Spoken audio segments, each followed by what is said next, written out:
దేవుడు ఏ ప్రార్థన ఆలకిస్తాడు, ఎలా ప్రార్థన చేయాలి అని మనకు సందేహాలు వస్తూ ఉంటాయి కదా. చిన్న పిల్లలు ఇద్దరు మీ ముందు ఒక ప్రశ్న పెడుతున్నారు, మీరే జవాబు చెప్పాలి. ఏ ప్రార్థన దేవుడు అంగీకరిస్తాడని చెప్పి, సరేనా?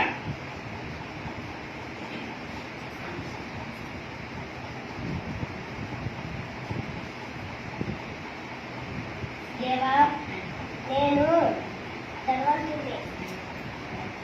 వారానికి 2 సార్లు ఉపవాసం ఉంటాను.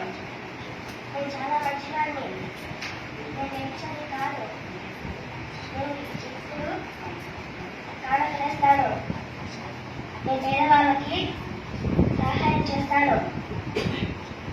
నువ్వు నా ప్రార్థన ఆలకించాలి.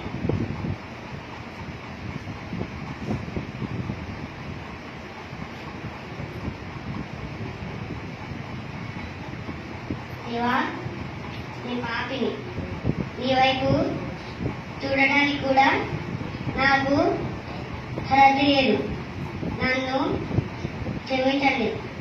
దయతో నా ప్రార్థన ఆలకించండి. ఎంతో మంది ఆకలితో ఉన్నారు, పేదవాళ్ళు ఉన్నారు.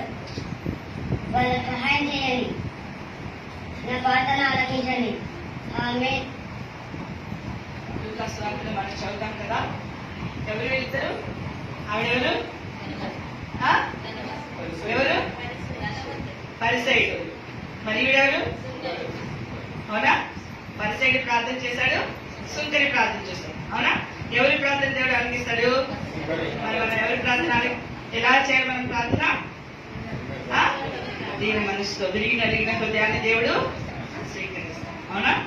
విరిగి నలిగిన మనసుతో మనం ఆయన ముందు మోకాలేసి ప్రార్థన చేసినట్లయితే దేవుడు ప్రార్థనని ఆలకిస్తారు కదా. మరి అలా ప్రార్థన చేద్దాం అందరూ. మరి క్లాస్ కొట్టండి.